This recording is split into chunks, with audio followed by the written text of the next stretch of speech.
சென்னை அருகே போரூர் அடுத்த ஐயப்பந்தாங்கல் துர்க்கையம்மன் கோவிலில் 10ஆம் ஆண்டு சித்ரா பௌர்ணமி திருவிழாவை முன்னிட்டு 1008 பால்குட ஊர்வலம் நடந்தது. முனீஸ்வரர் கோவிலில் இருந்து பால்குடங்களை பெண்கள் சுமந்து வந்தனர். தொடர்ந்து அம்மனுக்கு பாலாபிஷேகம் நடைபெற்றது.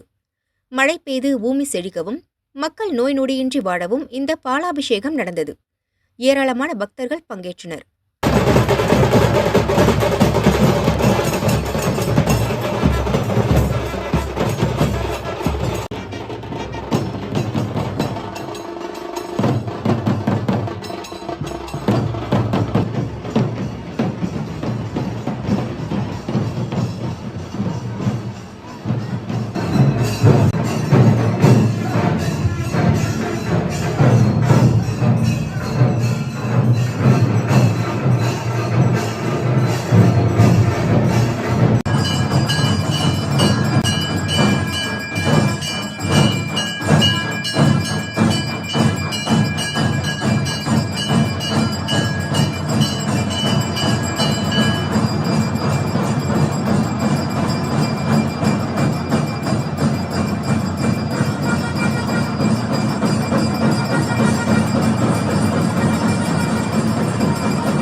தண்டையார்பேட்டை நேதாஜி நகரில் பர்மா தமிழர்கள் கட்டிய முருகன் கோவிலிலும் சித்ரா பௌர்ணமி பால்குட ஊர்வலம் நடந்தது.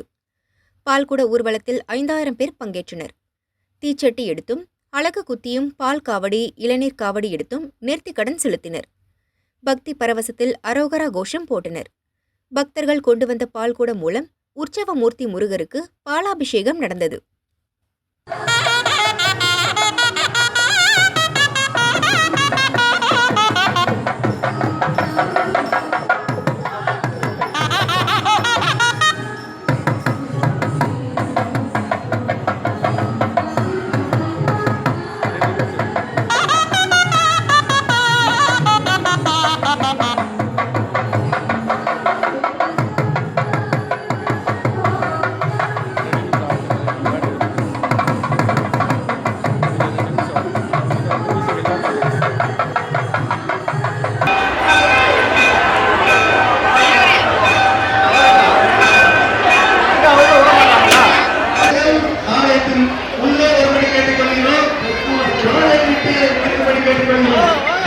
உள்ளே